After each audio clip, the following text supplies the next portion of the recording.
These are rational, common sense measures. Только одну цель. Но если они будут поставляться, из этого бы не будет.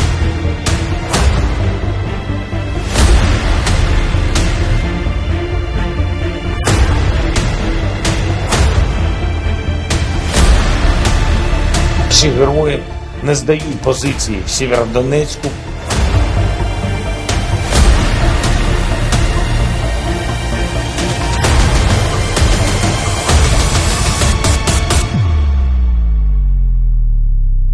Putin, Vladimir Putin, el presidente de Rusia, advierte, lanza una amenaza, agrandará su espacio de bombardeo y empezará a atacar blancos que nunca antes había ordenado. ¿De qué se trata todo esto? Dice, voy a atacar nuevos objetivos nunca antes alcanzados y con todo nuestro poder, sí. Y aquí viene lo interesante, sí, la condicional, la vamos a analizar aquí. Soy Roberto de la Madrid y esto, que siempre ha sido suyo, Detrás de la Razón. Comenzamos.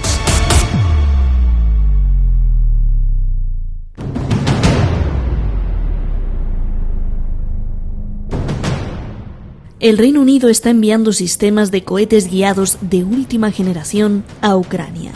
Misiles que pueden destruir objetivos a 80 kilómetros de distancia. El Reino Unido así ignora las amenazas del presidente ruso Vladimir Putin.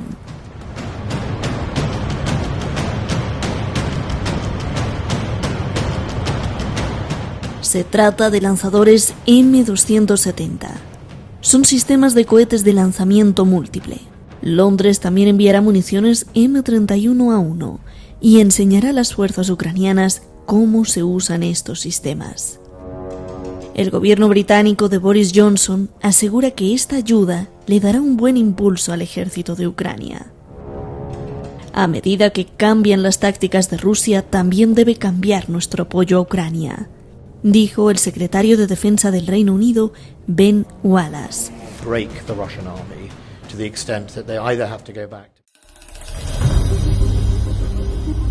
Putin, si no furioso, con enfado, amenaza.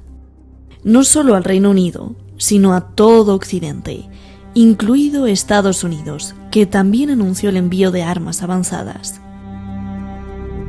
Si entregan más armas a Ucrania, entonces usaremos nuestro poder para destruir blancos que nunca antes habíamos atacado. Dice Putin desde su oficina en Sochi. И вообще вся эта возня вокруг дополнительных поставок вооружения, на мой взгляд, имеет только одну цель – затянуть как можно дальше вооруженный конфликт. Если они будут поставляться, из этого мы будем делать соответствующие выводы, и применять свои средства поражения, которых у нас достаточно, для того, чтобы наносить удары по тем объектам, по которым мы пока не наносим.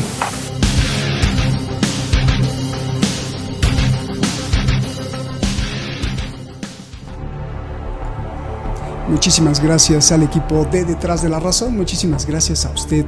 Ya sabe que nunca nos vamos a cansar de agradecer y de decírselo gracias a usted, pues es que estamos aquí a pesar de esa censura que nos sigue persiguiendo, pero aún así ya la comunidad Detrás de la Razón vuelve a tener decenas de miles de seguidores. Recuerda los años pasados con millones de seguidores. Bueno, pues lo estamos recuperando porque de hecho la gente nos busca y hemos descubierto otra cosa, que en los motores de búsqueda de Google y de YouTube también pues como que no aparecen, a pesar de las búsquedas personalizadas, no aparecen. Entonces, bueno, pues usted pase la voz de que tenemos el nuevo canal porque cerraron el anterior y bueno, ahí está. Gracias a usted por estar en estos más de 9 años ya vamos, bueno, pues ya vamos 9 años y medio, ya vamos para 10, seguramente haremos alguna celebración.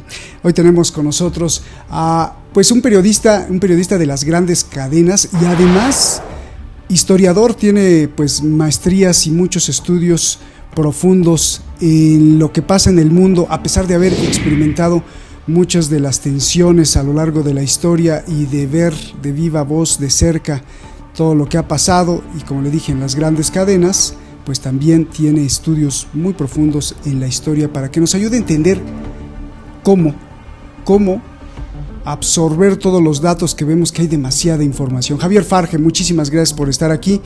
Y tenemos pues al presidente, director y fundador del think tank Kai Center, que pues también se lo he dicho a usted, ha sido una gran referencia para los estudiosos de Bruselas, de la Unión Europea, allá donde está el Consejo, el Parlamento Europeo, y que muchos de sus artículos pues se usan para entender las realidades y las desgracias, por supuesto, de lo que pasa en el mundo. Adrián Celaya, muchísimas gracias en el País Vasco. Adrián, empiezo contigo porque me interesa una pregunta, para mí creo que es muy importante. Teniendo esta información que ya dijimos, yo te pregunto, como europeo que eres también, ¿cuál es la reacción del pueblo europeo ante esto? ¿Tienen miedo? ¿Y a quién le echan la culpa? Por favor. Bueno, como todos los pueblos, yo creo que el pueblo europeo es muy plural, ¿no? Sí es cierto que independientemente de las opiniones de las distintas segmentos de la población europea, es muy posible que varias generaciones acomodadas, digamos, se hayan situado ahora en un contexto al que les resulta de alguna forma difícil de pensar difícil de situarse en un contexto dramático como el que realmente se puede producir a muy corto plazo si no salen bien pues las circunstancias que se están en este momento moviendo en el ámbito geopolítico, militar, económico, etcétera, ¿no? Yo creo que no hay, digamos, una gran preocupación desde ese punto de vista, una preocupación, digamos, proporcional a lo que realmente está pasando. Lo estamos viendo porque no hay, digamos, grandes movimientos de masas, grandes manifestaciones, ni en un sentido ni en otro. Yo creo que hay seguramente una cierta incredulidad frente, ya digo, a un contexto de inestabilidad al que la población europea no está acostumbrada. Y desde el punto de vista de las opiniones, bueno, vamos a ver, yo creo que hay una opinión pública dividida, pero en conjunto yo creo que la opinión pública europea se mueve de acuerdo fundamentalmente con los medios de comunicación, aunque sí hay un porcentaje de población que yo creo que ya se ha visto en otros ámbitos, ¿no? Se ha visto en los últimos años, se venía describiendo que Internet de alguna forma ha hecho que las grandes élites occidentales vayan perdiendo progresivamente el control de la opinión pública de una forma creciente. Hay un porcentaje que en Europa es más bajo probablemente que en Estados Unidos, pero alrededor de un 10, un 15% de la población que queda fuera de ese control y que tiende a pensar de forma contraria a las posiciones habituales. Entonces hay, pues quizás, vamos a decir, un 10% de la población que por sí mismo tenía ya posiciones muy favorables con respecto a las estrategias de los países emergentes o de Rusia en concreto, y otro 15% de la población que, digamos, sistemáticamente desconfía de las opiniones mayoritarias y que también se está posicionando, digamos, o bien escéptica ante la versión de occidental o bien favorable a la interpretación, más bien favorable a la interpretación de Rusia o de China o de los países emergentes en este contexto. Te agradezco mucho, Adrián, porque bueno, pues me interesa saber, es como el termómetro. La segunda pregunta que te voy a hacer, primero voy a ir con Javier, pues ya será en el tema de análisis a profundidad desde tu área. Javier, la misma pregunta, tú estás pues allá en Londres. ¿Cuál es la reacción que tú ves en la sociedad cuando escuchan este tipo de noticias, sobre todo la última advertencia de Putin y la decisión de Boris Johnson de enviar armas? ¿Cuál es la reacción de la gente? ¿Tiene miedo o no tiene miedo? ¿A quién le echa la culpa o ni le importa? Por favor, Javier. Sí, mira, estoy de acuerdo con Adrián. Creo que, en primer lugar, cuando él habla de que la gente se guía por los medios de comunicación, hay que tener en cuenta que la guerra en Ucrania ya salió de las primeras páginas, por lo menos en los medios británicos, y creo que en gran parte en los medios europeos. Ya no es la primera página. En el Reino Unido tenemos la cuestión interna del escándalo de las fiestas en la sede del gobierno británico, el voto ayer de confianza que sobrevivió con las justas Boris Johnson, un gran incremento de los precios de los combustibles, el costo de vida ha aumentado, de manera que la gente está empezando a transferir sus preocupaciones de la guerra en Ucrania a una situación económica interna bastante difícil. En términos generales, debido a que la guerra en Ucrania ha caído de las primeras planas de los grandes medios de comunicación, hay una especie en algunos sectores de fatiga de la solidaridad. ¿Qué quiero decir con esto? Que esta guerra ha durado más de lo que mucha gente pensaba. Obviamente Putin creía que esto iba a ser un paseo en el parque y no ha resultado así, pero sigue habiendo una simpatía muy mayoritaria con Ucrania. La izquierda, digamos, está dividida entre la izquierda más socialdemócrata que apoya a Ucrania y la izquierda más de la ultra, si se quiere, que apoya de alguna manera a Rusia. No hay temor de que haya una guerra extendida. El envío de armamento que has mencionado tú en la introducción de este programa a Ucrania no ha cambiado la opinión de mucha gente. Evidentemente, lo que sí ha molestado un poco, eso sí, yo creo que el presidente Zelensky cometió el desatino de mostrar su alegría por la forma en que Boris Johnson sobrevivió el voto de confianza que se hizo anoche. Eso ha causado cierto malestar porque la gran mayoría de los británicos está en contra de Boris Johnson, ha mostrado su descontento con la gestión de Boris Johnson, de manera que tener a Zelensky elogiando a Boris Johnson y diciendo qué alivio que haya sobrevivido no ha caído muy bien en algunos sectores de la población. Nosotros estamos con ustedes, pero un momentito, tenga usted cuidado con lo que dice. Entonces yo creo que existe además en algunos sectores de la población cierta preocupación por el hecho de que el presidente ucraniano parece pensar equivocadamente, no depende de la forma en que uno interprete las declaraciones del presidente ucraniano, de que él piensa de que todo el mundo debe ir a la guerra por Ucrania, y eso no es algo que la mayoría de los británicos, por lo menos aquí en este país, considere adecuado. De manera que hay efectivamente, sí, muchas compañías sigue habiendo apoyo con lo que se llama en inglés el underdog, el más débil de esta situación, por haber sido Ucrania la que fue invadida, pero al mismo tiempo el hecho de que ya la guerra ha bajado a un segundo o tercer plano y las primeras planas son ahora sobre problemas internos de Gran Bretaña, hacen que la gente como que empiece a dejar de lado la situación en esa parte de Europa. Por consiguiente, sigue el apoyo, pero ya no hay ese entusiasmo vitalizador. Había muchas demostraciones, muchas manifestaciones, por ejemplo, en las calles al principio de la guerra. Ahora ya no existe eso. La gente está demasiado preocupada por su propia supervivencia y lamentablemente eso hace que la solidaridad pierda cierta fogosidad, digamos. Qué importante lo que ustedes dos nos están consignando, nos están prácticamente dibujando, y es muy importante sobre todo para los ciudadanos de todo el continente americano, incluidos los de Estados Unidos, porque luego allá están muy mal informados, y esto que dicen es pues verdaderamente importante para saber cómo las otras sociedades ven y contemplan este fenómeno. Ya Adrián nos hablaste, ya Javier nos hablaste de esta reacción de la social, digamos, ¿no? Pero ahora sí vamos directamente a la parte intelectual del análisis de lo que está pasando en relación a todos los sectores, ¿no? Tanto militar como económico como político. Y yo te pregunto ahí, Adrián, en este episodio número no sé cuántos, que ya perdimos la cuenta, ¿cuál es el riesgo real que tú ves y más inmediato para los pueblos europeos y para los pueblos del mundo, ¿no?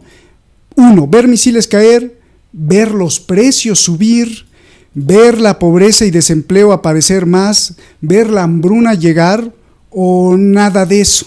¿Qué es lo que ves tú? Ya no es la cuestión del termómetro social, sino ¿qué ve el analista? Hombre, yo diría que los últimos riesgos que has mencionado no es ya una cuestión de que veamos una posibilidad de que esto suceda, sino que ya lo tenemos. Es decir, la inflación está aquí, la carestía de los alimentos básicos, los problemas en los países en desarrollo y en general en cuanto al suministro de materiales básicos, de cereales, etcétera, de fertilizantes, etcétera. Ese problema ya lo tenemos encima de la mesa y yo diría que eso es, desde luego, si tenemos que empezar en algo inmediato, es ese un riesgo claramente, digamos que lo tenemos encima de la mesa si no tomamos rápidamente medidas para contrarrestarlos, ¿no? El riesgo digamos, bélico de que haya una conflagración de tipo nuclear o de tipo más internacional, yo creo que está ahí, que es un riesgo muy importante, que no hay que descartarlo en absoluto, pero que yo no lo consideraría un riesgo inmediato. Yo creo que todo el mundo en el ámbito geopolítico está pendiente, en primer término, en este sentido, de lo que pasa en Ucrania, y la cuestión es si el conflicto va a terminar en Ucrania o no. En otros programas ya hemos hablado de que yo personalmente soy un tanto escéptico con respecto a que pueda terminar en Ucrania, porque no veo claramente cuál puede ser el punto de acuerdo en el que, teniendo en cuenta los intereses y los posicionamientos estratégicos de la OTAN, si se quiere, por un lado, y de Rusia por el otro, ¿cuál puede ser el punto en el que esas hostilidades paren? Es decir, ¿cuál puede ser el resultado de esa guerra en Ucrania, a partir del cual las dos partes se queden suficientemente tranquilas como para que el conflicto no trascienda a otros ámbitos? Qué interesante. Te pregunto, como analista, Javier, como historiador, como profesor, como periodista, ¿cuál es el riesgo real? No el que ve el pueblo, sino el que ves tú. ¿Cuál es el riesgo real y el riesgo más inmediato para el mundo, para el Reino Unido, para Europa? Insisto que aunque parezca esto muy tonto, ver misiles caer, ver los precios subir, porque ambos matan, y peor, ¿no? Los precios. Ver la hambruna llegar, ver la pobreza y desempleo aparecer más, ¿no? O nada de eso, y todo, bueno, pues se va a consumir en la misma preocupación que tú denuncias del aspecto interno. ¿Cuál es el riesgo más inmediato, Javier? Bueno, como dice Adrián perfectamente, lo que ocurre en esas partes de Europa ocurre aquí también. El alza del costo de vida y la inflación ya es un fenómeno que no necesariamente está vinculado a la guerra en Ucrania. Estoy totalmente de acuerdo con él. El incremento de los precios de los combustibles, el incremento del costo de vida, etcétera, tiene mucho que ver con Brexit, es decir, la decisión del Reino Unido de salir de la Unión Europea. Eso está creando serios problemas en la economía de este país, aunque ellos no quieran admitirlo. De manera que en ese sentido, la situación económica no necesariamente está vinculada a la guerra en Ucrania. Con respecto a que exista temor que vaya a haber una guerra nuclear, no lo existe en este momento aquí, por una razón muy sencilla, porque en términos del análisis intelectual, si analizamos la Guerra Fría, quizá el peligro sea un poquito, quizá lo más cercano sea la crisis de los misiles en los años 60, de los misiles cubanos. Recordarán la famosa crisis en las cuales casi hubo un conflicto nuclear debido al envío de misiles nucleares a Cuba por parte de la antigua Unión Soviética. En esa época la Guerra Fría era una guerra que se ventilaba a través de peones, no era una guerra directa. Esta vez hay casi un enfrentamiento directo entre Rusia, lo que era antes la Unión Soviética, y Occidente, de manera que en ese sentido quizá el riesgo sea un poco mayor. Pero en ese sentido siempre hay, yo creo que la advertencia que hizo Macron, que cayó muy mal en otros países de Europa, donde decía que no hay que humillar a Putin, era un intento por convencer a la gente de que no podemos tratar de profundizar un conflicto que puede escalar y llegar a una situación inaceptable. Él quiere decir, un momentito, tenemos todavía que pensar en la negociación, y Zelensky ha dicho que quiere negociar. Quien no parece querer ceder es Putin. Ahora, las amenazas de Putin no son vistas con seriedad aquí en este país, la verdad. Él ha estado amenazando desde que comenzó la guerra, desde mucho antes, del año 2014 que viene amenazando a todo el mundo Putin, de manera que una amenaza más. Y cuando él habla de manera un tanto oscura sobre que él va a bombardear zonas que antes no estaban consideradas, la gente dice, bueno, ¿qué quiere decir con esto? De manera que en ese sentido no hay un temor real de que se pueda desatar una conflagración nuclear. Lo que sí existe el temor es que esta guerra se amplíe y que esto añada más a la crisis económica que está viviendo este país. Como te decía, la relación que existe entre la guerra en Ucrania y la crisis económica actual, es decir, aumento de los precios de los combustibles, inflación, aumento del costo de vida, etcétera, aumento de la pobreza, no está necesariamente vinculado una cosa con la otra. De manera que en ese sentido no hay el temor de que haya una guerra nuclear, pero creo que hay ciertos sectores que consideran que una negociación sería la mejor forma de salir de este lío. Yo creo que ya algunos de los elementos de esta ecuación bélica han salido de ella. Ya, por ejemplo, el papel de la OTAN ya no juega un rol importante en todo esto, que era una de las excusas que utilizaba Putin para invadir Ucrania. Ya no, eso ya no cuenta. Aquí lo que se quiere es que haya una negociación que permita a Ucrania mantener su identidad como país soberano. Quizá hay una cierta tendencia en algunos sectores de análisis por aceptar la posibilidad de que quizá Ucrania tenga que renunciar a ciertos territorios, sobre todo aquellas zonas de predominantemente rusas, como elemento de presión a Putin para que éste decida ir a la negociación y que permita a Putin salvar la cara, porque no hay que olvidar una cosa, que esta guerra se ha extendido más de lo que Putin pensaba. Él pensó que iba a ser un paseo en el parque, han pasado ya 3, 4 meses, 100 días, y no ha conquistado a Ucrania. De manera que eso está creando también cierto malestar en Rusia, y la forma en que los medios de comunicación perciben la situación en Rusia también indican que hay cierto descontento allá. Entonces, el análisis general en términos de los sectores intelectuales y académicos es que no hay peligro de guerra, pero que al mismo tiempo hay que empezar a pensar en la posibilidad de una negociación que permita acabar con este conflicto que al extenderse va a aumentar la crisis económica por la que pasa en este momento este país. Gracias, Javier. Ya casi nos vamos. Adrián, ¿qué hacemos con la declaración, con la advertencia de Putin? Dice que va a bombardear objetivos que nunca antes había bombardeado, o sea, va a atacar posiciones que nunca antes y que va a usar todo su poder para atacarlo, y que además tienen mucho, dijo Inov. Pues Estados Unidos y el Reino Unido ignoran y envían armas, paren las armas. ¿Qué hacemos con esta advertencia, Adrián? ¿Cómo la analizamos, cómo la interpretamos? Bueno, esa advertencia yo creo que ha sido también precisada por declaraciones del propio Ministerio de Defensa ruso, donde se hace claramente referencia que se trata de los centros de inteligencia del propio Ministerio de Defensa y los centros del gobierno de Ucrania, que hasta ahora no han sido atacados. Entonces dicen, bueno, si vosotros atacáis territorio ruso con misiles de largo alcance, con el que suministren, pues nosotros vamos a hacer esto, ¿no? Yo creo que ha sido precisada en esos términos. Eso no quiere decir que no existe un riesgo de escalamiento del conflicto, y el riesgo existe por dos partes, ¿no? Efectivamente, como ha dicho mi compañero, en Rusia hay discrepancias sobre el desarrollo de la guerra, pero hay que tener en cuenta que la discrepancia que existe, la fundamental, es la que está pidiendo ir más rápido y adoptar posiciones más radicales. No es contraria a la guerra, sino todo lo contrario, ¿no? Eso por un lado. Claro, por el otro, tenemos un contexto en el que hay que tener en cuenta que si este conflicto estalla es por una sensación de vértigo de Rusia, una sensación de peligro, una sensación de peligro que no se ve muy claro cómo va a terminar.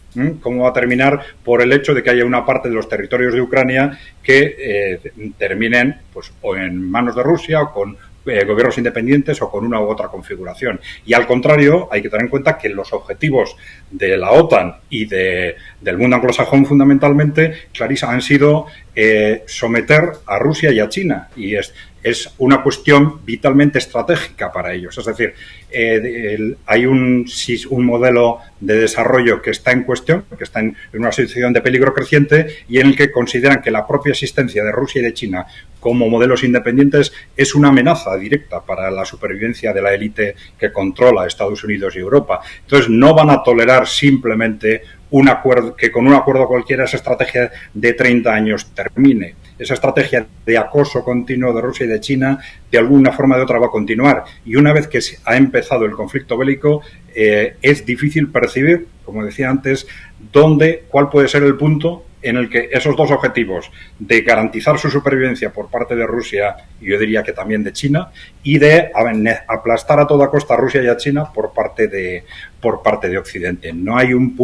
No se detecta fácilmente cuál puede ser un punto de acuerdo, salvo que sea algo de muy, muy corto plazo.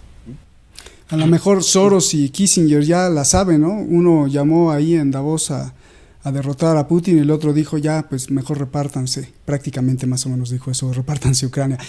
Javier, ¿cómo van a acabar las cosas? Porque bueno, pues el riesgo de guerra siempre ha estado ahí y entonces uno quizás hasta ya se acostumbró al de militar, pero la cuestión del hambre, parece que se ve como una ola que viene o que viene por todos lados, ¿no? En África, los precios altísimos, ¿cómo va a acabar? Viene ya el invierno para...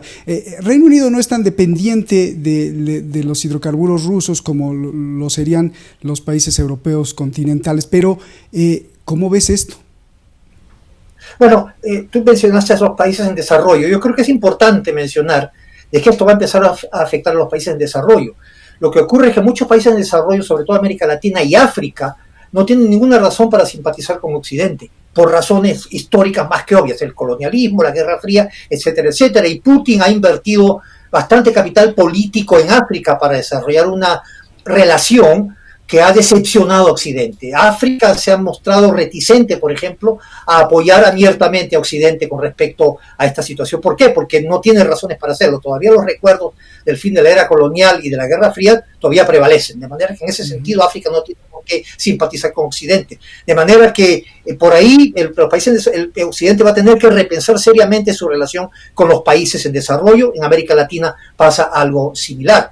Con respecto digamos, a la posibilidad que existe una guerra, un conflicto, en el Reino Unido, por lo menos entre Brexit y COVID, esos han contribuido de manera radical a un deterioro de la economía de la gente, de las clases medias y clases medias bajas. De manera que en ese sentido, la prioridad del gobierno aquí es solucionar ese problema. En segundo lugar, el envío de armas a Ucrania, yo lo conozco por un contacto que tengo personal con alguien que está en las Fuerzas Armadas, que el entrenamiento a los soldados ucranianos se ha mantenido y este suministro de armas se ha mantenido. De manera que esto va a mantenerse y ha ocurrido antes y va a seguir ocurriendo. Mientras que no haya un incremento radical que provoque a Putin, se puede mantener la situación más tranquila. Pero otro elemento que es muy importante, colegas, y es que hay una cierta decepción en Rusia por el hecho de que China, a pesar de que apoya a Rusia, es un apoyo que se ha vuelto medio tibio antes que caliente. Ya no hay ese apoyo estridente y público que hacía China. Aunque sigue apoyando a Rusia, ya no la apoya como antes, porque China tiene sus propias prioridades. De manera que en ese sentido puede haber cierta preocupación en Rusia de que China no se comprometa tanto. Había el temor de que China aprovechara esta situación para invadir Hong Kong. Eso no va a ocurrir, evidentemente. Taiwán. Para invadir Taiwán. No va a ocurrir, eso es evidente, ¿no?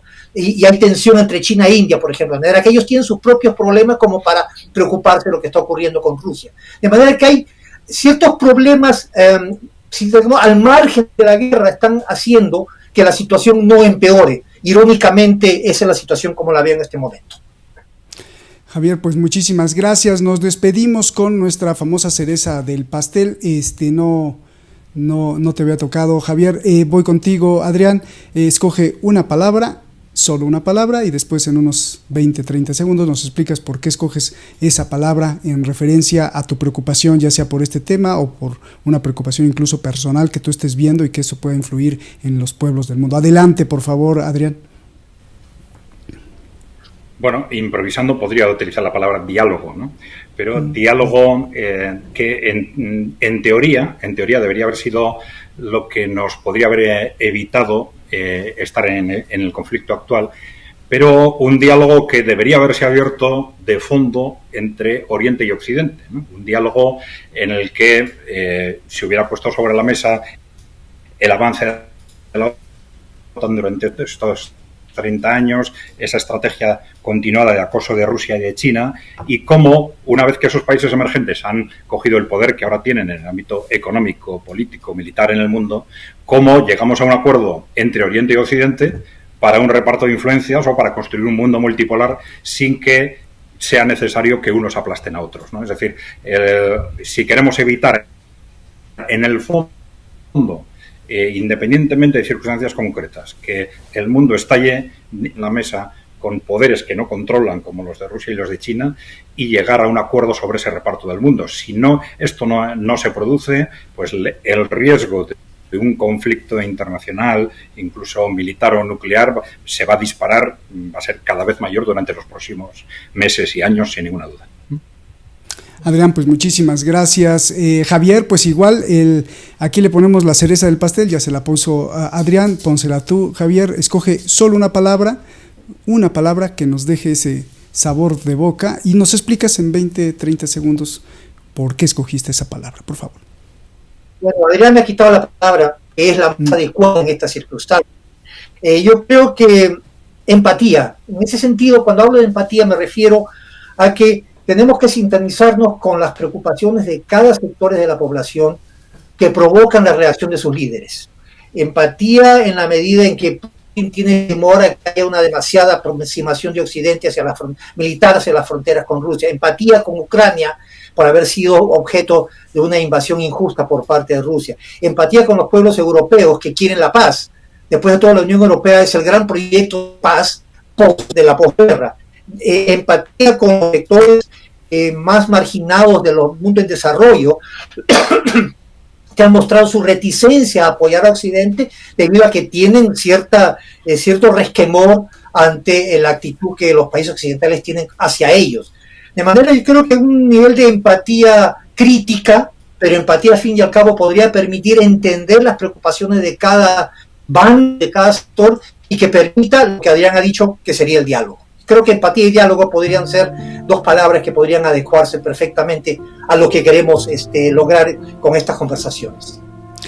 Pues muchas gracias y como siempre el desafío para mí para utilizar esas dos cerezas que ponen empatía también para todos esos ciudadanos británicos que pues ya no comen 3 veces al día, ¿no? Sino que tienen que bajar el nivel calórico para que les alcance el gasto y su sueldo y su salario. Creo que hay un reporte ahí bastante fuerte y alarmante en el Reino Unido que tienen que consumir solo un alimento al día. Empatía no solo con los británicos, porque obviamente pues son seres humanos, pero hay muchísimos en América Latina que bueno, ya no le bajaron al rendimiento calórico, sino que no tienen que comer, igual en África, igual en Oceanía, igual en Oriente, igual en todo el mundo.